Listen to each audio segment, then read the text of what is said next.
ኢራን አዘናግታ ጉድ ሰራቻቸው። የተፈራው ጦርነት ፈነዳ። ኢራን ሌሊቱን ታሪክ ሰራች፣ ደም ምላሽን ሆነች። የአያቶላህ ኻሜኒን ቃል አልረሳንም ያሉ የፐርሻ ልጆች የበቀል በትራቸውን አይሁዳዊቷ ሀገር ላይ አሳርፈዋል። እስራኤል አቅቷታል።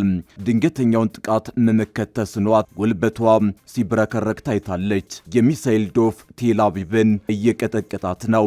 የቴህራን ብርቱ ዱላ እስራኤልን ዶግ አመድ አድርጓታል።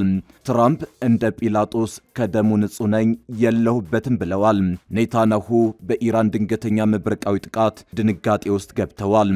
ሌሊቱን ኢራን በከፈተችው ጥቃት ከ50 በላይ ባለስቲክና ክሩዝ ሚሳይሎችን ተኩሳለች። በዚህም የእስራኤል ኤርፖርቶች፣ የድሮን ማዕከሎች፣ ወታደራዊ ቤዞች ዶግ አመድ ሆነዋል። የሌሊቱን የኢራን ጥቃት ያልጠበቁት የሆነባቸው ትራምፕ ወዲያውኑ ወደ አደባባይ ብቅ ብለው እስራኤል ያጸፋ ጥቃት እንዳትሰጥ አስጠንቅቀዋል። ነገር ግን ቢቢ ኔታንያሁ የትራምፕን ቃል ችላ ብለው ኢራን ላይ ያጸፋ ጥቃት ሰንዝረዋል። ውድ የአንድ አፍታ ሚዲያ ቤተሰቦች የተፈራው ጦርነት ፈንድቷል። ሚሳኤሎች በሰልፍ እየተተኮሱ ነው።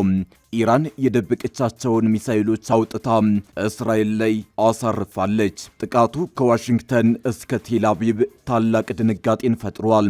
ይህን ጥቃት ተንተርሰን ከዚህ በመቀጠል ምን ሊከሰት ይችላል የሚለውን ጉዳይ በዝርዝር እንፈትሻለን። በጥቃቱ አያገባኝም ያሉት ትራምፕ የኢራን ጥቃት እየበረታ ከመጣ ወደ ጦርነቱ ሊገቡ ይችላሉ ወይ የሚለውን እንመለከታለን። ቪዲዮውን ላይክ አድርጋችሁ በመጀመር አብራችሁን ቆዩ።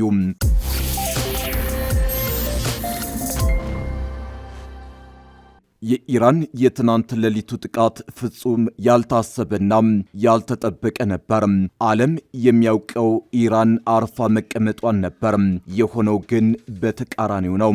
ኢራን መብረቃዊ ጥቃት በእስራኤል ላይ በመክፈት አስፈሪ ሚሳኤሎቿን መርዛማ ቦምብ አሸክማ ቴል አቪቭን አይሆኑ አድርጋ ደብድባለች። በሊባኖስ ሄዝቦላ ላይ እስራኤል እየወሰደች ባለችው ወታደራዊ እርምጃ ሳቢያ በኢራን በእስራኤልና በአሜሪካ መካከል ያለው ውጥረት ባለፉት ጥቂት ቀናት ከፍተኛ ደረጃ ላይ ደርሷል። እስራኤል በቤሩት ደቡባዊ ዳርቻዎች ላይ ዳግም ጥቃት ለመሰንዘር መወሰኗን ተከትሎ ቴህራን ይህ ድርጊት ከተፈጸመ በሰሜን እስራኤል ላይ አዲስ ጥቃት እንደምትፈጽም ማስጠንቀቋ ይታወሳል። በሊባኖስ ሊፈጠር የሚችለውን ሰፊ ግጭት ለመከላከል የአሜሪካው ፕሬዝዳንት ዶናልድ ትራምፕ በኢራንና በአሜሪካ መካከል በችግር ላይ ያለው የተኩስ አቁም ስምምነት እንዳይፈርስ በማሰብ እስራኤል ከእርምጃዋ እንድትታቀብ በጠንካራ ቋንቋ አሳስበዋል። ኔታንያሁ ይህንን ጥያቄ ቢቀበሉ ሁኔታው ሄዝቦላ ወደ ሰሜን እስራኤል ተጨማሪ ሮኬቶችን እስከማይተኩስ ድረስ የሚል ቅድመ ሁኔታ ተቀምጦበት ነበር። በአሜሪካ አደራዳሪነት በእስራኤልና በሊባኖስ መንግስታት መካከል አዲስ የተኩስ አቁም ስምምነት ቢደረግም በምድር ላይ ያለው ሁኔታ ግን ሊረጋጋ አልቻለም። ሄዝቦላ ወደ እስራኤል ሮኬት መተኮስ በመቀጠሉ እስራኤል በቤሩት ላይ ጥቃት በመሰንዘሯ ስምምነቱ መፍረሱን የሚያሳዩ ምልክቶች ታይተዋል። የኢራን አብዮታዊ ጥበቃ ኃይል ከጥቂት ሰዓታት በፊት በገባው ቃል መሰረት በኢራን በኩል በርካታ ሚሳኤሎችና ድሮኖች ወደ እስራኤል ተተኩሰዋል። ኃይሉ ጥቃቱ ለ7 ቀናት እንደሚቀጥል ቢያስታውቅም የአሁኑ ጥቃት እንደ ማስጠንቀቂያ የተወሰደ ሊሆን እንደሚችል የሚጠቁሙ ምልክቶች አሉ። የኢራንን ጥቃት ተከትሎ እስራኤል የአጸፋ እርምጃ ወስዳለች። የእስራኤል መከላከያ ኃይል እንዳረጋገጠው የአገሪቱ አየር ኃይል በምዕራብና መካከለኛው ኢራን በሚገኙ ወታደራዊ ኢላማዎች ላይ ጥቃት ሰንዝሯል። ይህ የእስራኤል ፈጣን እርምጃ የመጣው ኢራን ወደ ሰሜን እስራኤል ባሊስቲክ ሚሳይሎችን ከተኮሰች ከጥቂት ሰዓታት በኋላ መሆኑ ነው።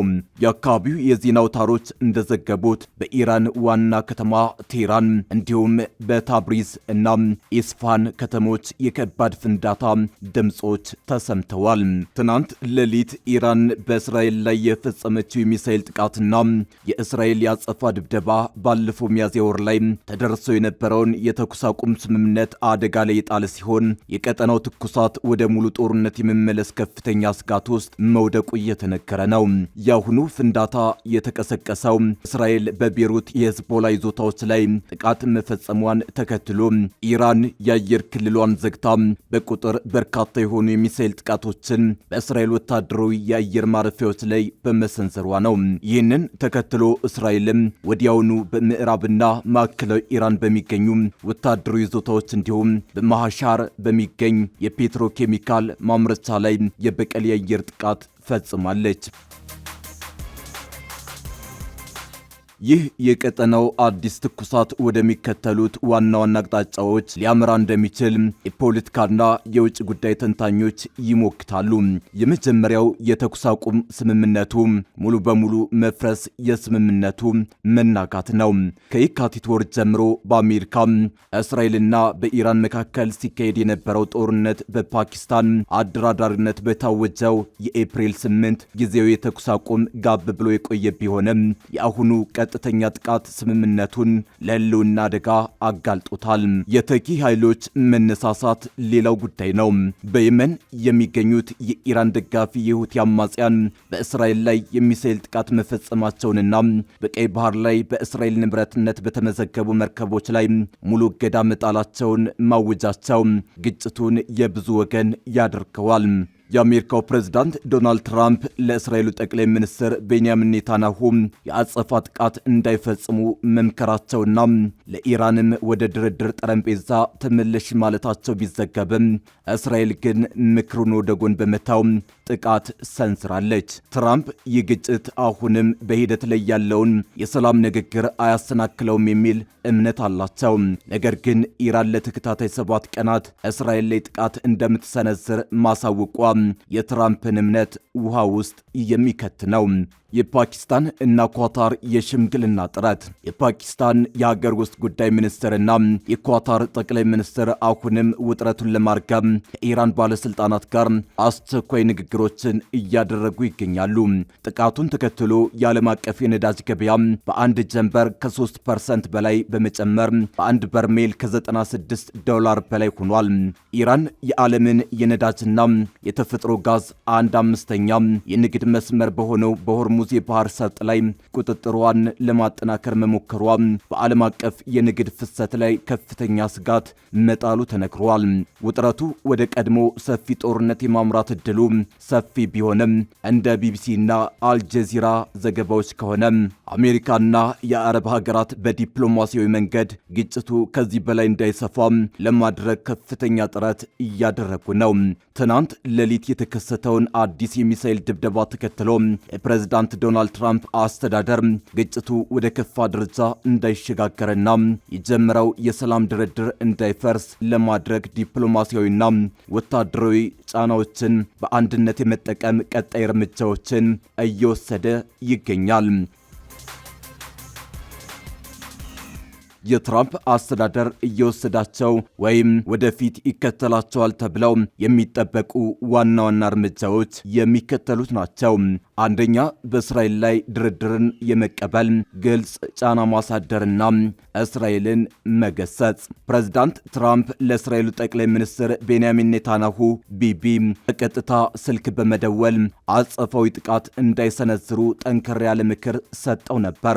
እስራኤል ይህንን ምክር ወደ ጎንትታ በኢራን ላይ የአየር ድብደባ ብትፈጽምም ትራምፕ ግን ሁኔታውን ለመቆጣጠር ቁርጠኛ መሆናቸውን ገልጸዋል። እኔ ነኝ ትዕዛዝ የምሰጠው ሲሉ ለፋይናንሻል ታይምስ የተናገሩት ትራምፕ በድርድር ሂደት ላይ የመጨረሻውን ውሳኔ የሚያስተላልፉት እርሳቸው መሆናቸውንና ኔታንያሁ የአሜሪካን ፍላጎት ከመቀበል ውጪ አማራጭ እንደሌለው በግልጽ በመናገር በእስራኤል መንግስት ላይ ከፍተኛ የፖለቲካ ጫና እያሳደሩ ነው።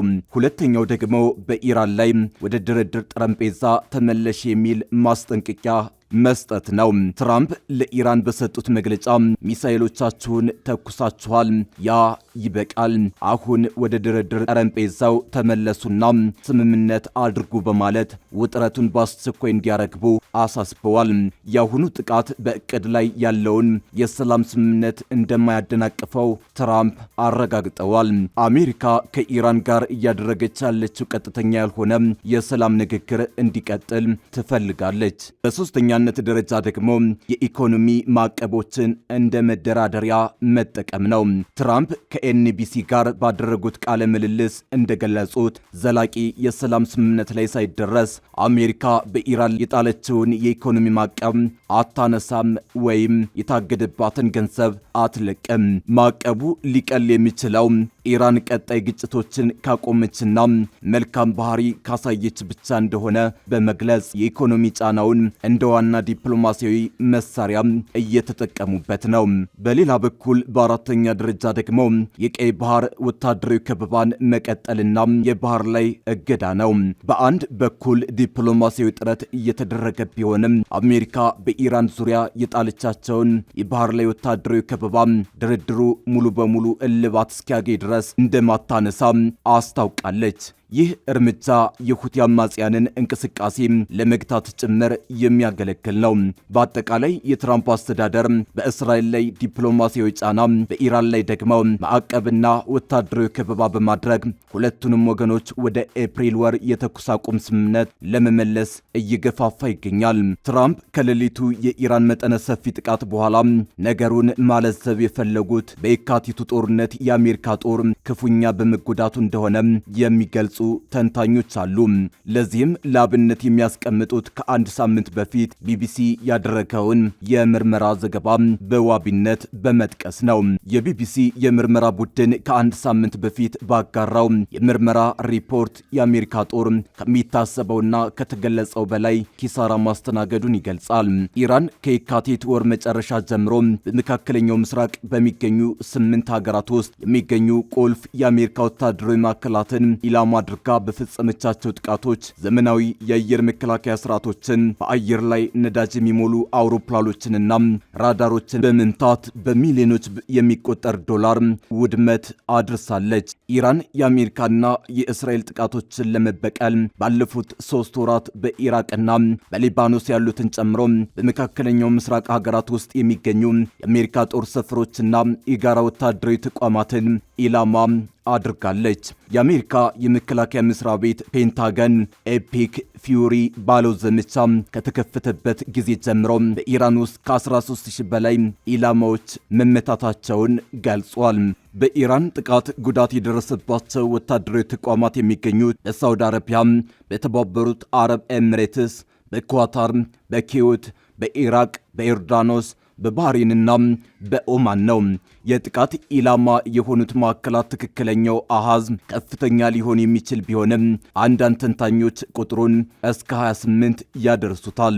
ጉዳት ከደረሰባቸው ውድ ወታደራዊ መሳሪያዎች መካከል በአረብ ኤሚሬትስ ውስጥ በሚገኙት አል ሩዋን፣ አል ሩዋይስና አል ሳድር አየር ኃይል ሰፈሮች ውስጥ እንዲሁም ዮርዳኖስ በሚገኘው ሙዋፋቅ ሳልቲ አየር ኃይል ሰፈር ውስጥ የነበሩ እጅግ ዘመናዊ የጸረ ባሊስቲክ ሚሳኤል መከላከያ መሳሪያዎች ይገኙበታል። አሜሪካ በዓለም ዙሪያ በሚገኙ የጦር ሰፈሮች ውስጥ የተተከሉ 8 ታድ የሚባሉ የሚሳኤል መከላከያዎች ሲኖሯት እያንዳንዱን ለማምረት $1 ቢሊዮን ያስወጣል።